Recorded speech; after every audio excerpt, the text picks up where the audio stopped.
বন্ধুরা, আপনারা কি কখনো খেয়াল করেছেন একটা মানুষের মুখের মিষ্টি হাসি আর সুন্দর কথার আড়ালে অনেক সময় এমন কিছু সত্য লুকিয়ে থাকে যা আমরা খালি চোখে দেখতে পাই না?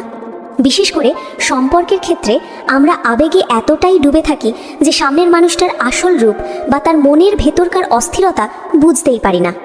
কাউকে বিচার করা আমাদের উদ্দেশ্য নয়, কিন্তু নিজের মনের শান্তি আর জীবনের নিরাপত্তা তো সবার আগে, তাই না? আজ আমি আপনাদের এমন কিছু বাস্তব লক্ষণের কথা বলবো যা দেখে আপনি সহজেই বুঝতে পারবেন যে আপনি ভুল মানুষের সাথে সম্পর্কে জড়াচ্ছেন কিনা। বন্ধুরা, আজকের ভিডিওটি আমাদের সবার জীবনের জন্য অত্যন্ত গুরুত্বপূর্ণ। আমরা অনেকেই ইউটিউবে নারী চেনার উপায় বা অসৎ নারীর লক্ষণ নিয়ে নানা রকম ভিডিও দেখি, কিন্তু আজ আমি আপনাদের সাথে কোনো তাত্ত্বিক কথা বলবো না। আজ কথা বলবো একদম জীবনের গভীর অভিজ্ঞতা থেকে।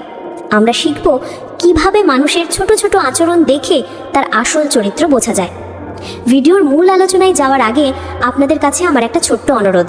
আপনারা যদি চান যে আপনাদের সম্পর্কগুলো সুন্দর হোক এবং জীবন থেকে ধোঁকা বা প্রতারণা দূরে থাকুক, তাহলে এখনই ভিডিওটিতে একটি লাইক দিয়ে দিন, কারণ আপনার একটা লাইক আমাকে এই ধরনের সচেতনতামূলক ভিডিও বানাতে অনেক বেশি উৎসাহ দেয়।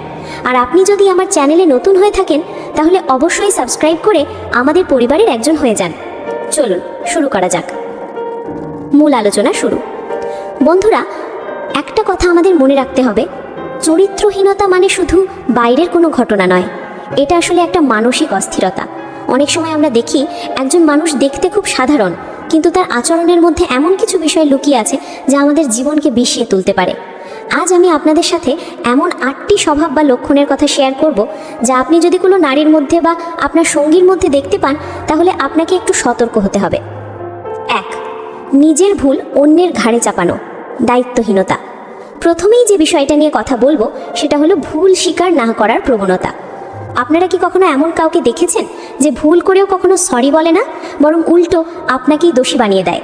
একটা প্রবাদ আছে, মানুষ মাত্রেই ভুল হয়, কিন্তু একজন মানসিকভাবে অস্থির বা দুর্বল চরিত্রের নারীর প্রধান লক্ষণ হলো সে তার নিজের ভুলের দায় কখনোই নেবে না। ধরুন কোনো একটা সমস্যা হয়েছে, সে তখন খুব সহজেই বলবে, আমি তো এটা করতে চাইনি, অমুক আমাকে দিয়ে করিয়েছে, বা পরিস্থিতি এমন ছিল যে আমি বাধ্য হয়েছি। সে সবসময় নিজেকে ভিকটিম বা পরিস্থিতির শিকার হিসেবে উপস্থাপন করবে। এটা কেন জানেন? কারণ তার মধ্যে আত্মসম্মানবোধের অভাব রয়েছে। একজন সৎ এবং সঠিক চরিত্রের মানুষ জানে যে ভুল স্বীকার করলে কেউ ছোট হয় না, বরং সম্মান বাড়ে। তাই খেয়াল করুন, আপনার সঙ্গী কি সাহসের সাথে নিজের দোষ স্বীকার করে নাকি সবসময় অজুহাত তৈরি করে? যদি সে সবসময় অজুহাত তৈরি করে তবে বুঝবেন এখানে বড় কোনো সমস্যা আছে। 2. গোপনীয়তার প্রতি অতিরিক্ত ঝোঁক। দ্বিতীয় পয়েন্টটা খুব ইন্টারেস্টিং। আপনারা ইউটিউবে হয়তো মেয়েদের মনের গোপন কথা বা এই ধরনের অনেক ভিডিও টাইটেল দেখেছেন। আসলে কিছু মানুষ আছে যারা স্বচ্ছ বা পরিষ্কার সম্পর্কের চেয়ে লুকোচুরি খেলতে বেশি পছন্দ করে। তারা মনে করে সব কিছু লুকিয়ে রাখা বা রহস্যময় করে রাখাটাই বুঝি রোম্যান্স। আপনি দেখবেন এদের ফোন সবসময় উল্টো করে রাখা থাকে বা পাসওয়ার্ড নিয়ে অতিরিক্ত গোপনীয়তা। তারা সোজা পথে চলার সম্পর্কের চেয়ে নিষিদ্ধ বা গোপন আলাপের প্রতি বেশি আকর্ষণ অনুভব করে। তারা প্রায়ই বলে, সবাইকে সব কিছু জানানোর দরকার কি, লুকিয়ে প্রেম করার মজাই আলাদা। বন্ধুরা, মনে রাখবেন, সত্যতা যেখানে নেই সেখানে শান্তি থাকতে পারে না। যে নারী গোপনীয়তাকে উত্তেজনার উৎস মনে করে সে আসলে সম্পর্কের স্থিতিশীলতায় বিশ্বাসী নয়। সত্যিকারের ভালোবাসা কখনো অন্ধকারের আড়ালে থাকে না, তা আলোতেই আসতে পছন্দ করে। 3. মুড সুইং বা আবেগের রোলার কোস্টার। এবার আসি 3 নম্বর লক্ষণে। এটা হলো আবেগের কোনো ঠিকঠাক না থাকা। এই মুহূর্তে সে আপনাকে আকাশের চাঁদের মতো ভালোবাসছে, আবার ঠিক 5 মিনিট পরেই তুচ্ছ কারণে আপনাকে মাটির সাথে মিশিয়ে দিচ্ছে। এই যে মুহূর্তের মধ্যে খুশি থেকে রাগে ফেটে পড়া, এটা কিন্তু খুব বড় একটা রেড ফ্ল্যাগ বা সতর্ক সংকেত। যারা মানসিকভাবে অস্থির বা যাদের চরিত্রের দৃঢ়তা নেই তারা তাদের আবেগকে নিয়ন্ত্রণ করতে পারে না, বরং আবেগই তাদের নিয়ন্ত্রণ করে। তাদের সাথে সম্পর্কে থাকা মানে আপনি সবসময় একটা আতঙ্কের মধ্যে থাকবেন যে এই বুঝি সে রেগে গেল। একটা সুস্থ সম্পর্কে রাগ অভিমান থাকবেই, কিন্তু তা হবে যুক্তিসঙ্গত। কিন্তু অকারণে অতিরিক্ত নাটকীয়তা বা আবেগের এই ঘন ঘন পরিবর্তন প্রমাণ করে যে সেই মানুষটি মানসিকভাবে সম্পর্কের জন্য প্রস্তুত নয়। 4. একসাথে একাধিক সম্পর্কের প্রবণতা। চতুর্থ লক্ষণটি হল কমিটমেন্টের অভাব বা একসঙ্গে অনেকের সাথে ঝুলে থাকা। কিছু মানুষ আছে যারা বলে, আমি কাউকেই হারাতে চাই না, বা ও তো আমার জাস্ট ফ্রেন্ড, কিন্তু তাদের আচরণে বোঝা যায় তারা আসলে কাউকেই পুরোপুরি আপন করে নিতে পারছে না। তারা সবসময় তাদের অপশন খোলা রাখতে চায়। একজন চরিত্রবান নারী জানেন যে মন কোনো বাজারের পণ্য নয় যে সবার মাঝে বিলিয়ে দেওয়া যাবে।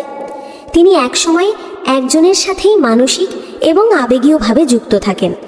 কিন্তু আপনি যদি দেখেন কেউ আপনার সাথে থাকার পাশাপাশি পুরনো প্রেমিক বা নতুন কোনো বন্ধুর সাথেও অতিরিক্ত ঘনিষ্ঠতা বজায় রাখছে এবং সেটাকে বন্ধুত্বের দোহাই দিয়ে চালিয়ে দিচ্ছে, তাহলে বুঝবেন তার মধ্যে একনিষ্ঠতার অভাব আছে।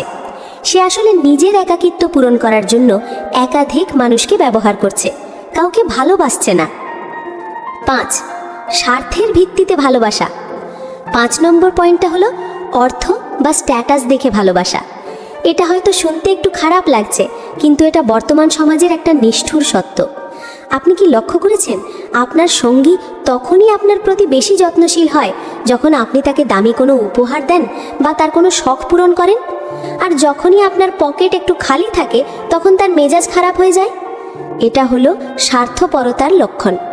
একজন সৎ নারী আপনার পাশে থাকবেন আপনার খারাপ সময়। তিনি আপনার টাকা বা অবস্থান দেখে নয়, আপনার ব্যক্তিত্ব এবং তাকে দেওয়া সম্মান দেখে ভালোবাসবেন। যদি দেখেন কারো আকর্ষণ কেবল আপনার দেওয়া সুবিধাগুলোর ওপর নির্ভর করছে, তাহলে সাবধান হন, কারণ সুবিধা ফুরিয়ে গেলে সেই সম্পর্কও ফুরিয়ে যাবে। 6. গসিপ বা পরচর্চায় অতিরিক্ত আনন্দ। 6 নম্বর লক্ষণটা আমাদের অনেকেরই নজরে পড়ে না, কিন্তু এটা খুব গুরুত্বপূর্ণ। খেয়াল করে দেখবেন কিছু মানুষ আছে যারা অন্যের নামে কুৎসা রটাতে বা গসিপ করতে খুব পছন্দ করে। তারা অন্যের ব্যক্তিগত গোপন কথা জেনে সেটা ছড়িয়ে দিতে পৈশাচিক আনন্দ পায়। এখন আপনি ভাবতে পারেন, অন্যের নামে কথা বলছে, তাতে আমার কি? বন্ধুরা, যে মানুষটি আপনার কাছে অন্যের নামে সমালোচনা করছে, নিশ্চিত থাকুন সে অন্য কোথাও গিয়ে আপনার নামেও সমালোচনা করবে। এই ধরনের মানুষ মানসিকভাবে খুবই নিচু স্তরের হয়।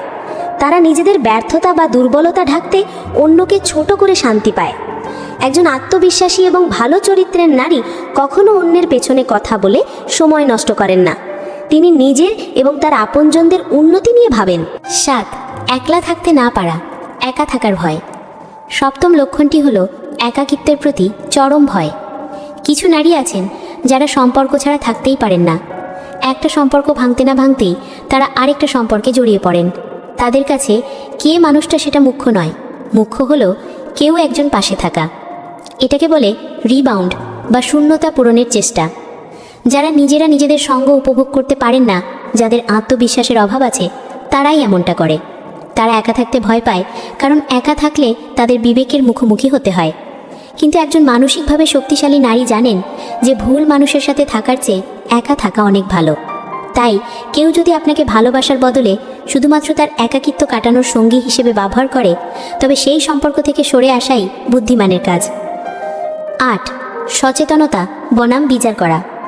শেষ বা 8ম পয়েন্টে আমি আপনাদের একটা খুব জরুরি কথা বলবো। এতক্ষণ যে লক্ষণগুলো বললাম, এগুলোর মানে এই নয় যে আপনি সবাইকে সন্দেহ করবেন বা বিচারকের আসনে বসে রায় দেবেন। এই আলোচনার মূল উদ্দেশ্য হলো সচেতনতা। চরিত্রহীনতা মানে শুধু শারীরিক বিষয় নয়, এটা হলো মানসিক সততার অভাব। আপনি যখন এই লক্ষণগুলো বুঝবেন, তখন আপনি আপনার জীবনের জন্য সঠিক সিদ্ধান্ত নিতে পারবেন। আপনি বুঝতে পারবেন কার সাথে আপনি মানসিকভাবে নিরাপদ, কারণ দিন শেষে একটা সম্পর্ক মানে হলো শান্তি। যেখানে শান্তি নেই, বিশ্বাস নেই, সেখানে জোর করে থাকার কোনো মানে হয় না। তাই নিজের মানসিক স্বাস্থ্যকে গুরুত্ব দিন, আবেগ দিয়ে নয়, বিবেক দিয়ে মানুষকে চিনতে শিখুন। বন্ধুরা, আজকের এই আলোচনা হয়তো অনেকের কাছে একটু কড়া মনে হতে পারে, কিন্তু তেতো ওষুধই যেমন রোগ সারায়, তেমনি এই সত্য কথাগুলো আপনাকে ভবিষ্যতের বড় কোনো বিপদ থেকে বাঁচাতে পারে। আপনি যদি নিজের চোখ কান খোলা রাখেন এবং এই ছোট ছোট সংকেতগুলো খেয়াল করেন, তবে আপনি সঠিক মানুষটিকে চিনতে ভুল করবেন না। আপনাদের কাছে আমার প্রশ্ন, আজকের এই 8টি লক্ষণের মধ্যে কোনটি আপনি আপনার চারপাশে সবচেয়ে বেশি দেখতে পান? কমেন্ট করে আমাকে অবশ্যই জানান। আমি আপনাদের কমেন্টগুলো খুব মনোযোগ দিয়ে পড়ি। আর হ্যাঁ, ভিডিওটি যদি আপনার একটু উপকারে এসে থাকে, তাহলে প্লিজ লাইক দিন এবং বন্ধুদের সাথে শেয়ার করুন। কে জানে, হয়তো আপনার একটা শেয়ারে অন্য কারোর জীবন বেঁচে যেতে পারে। আর এরকমই জীবনমুখী, সম্পর্ক বিষয়ক এবং সচেতনতামূলক আরও ভিডিও পেতে এখনই সাবস্ক্রাইব করুন আমার চ্যানেল। পাশে থাকার জন্য ধন্যবাদ। ভালো থাকবেন, সুস্থ থাকবেন এবং সঠিক মানুষ চিনতে শিখবেন। দেখা হবে পরের ভিডিওতে।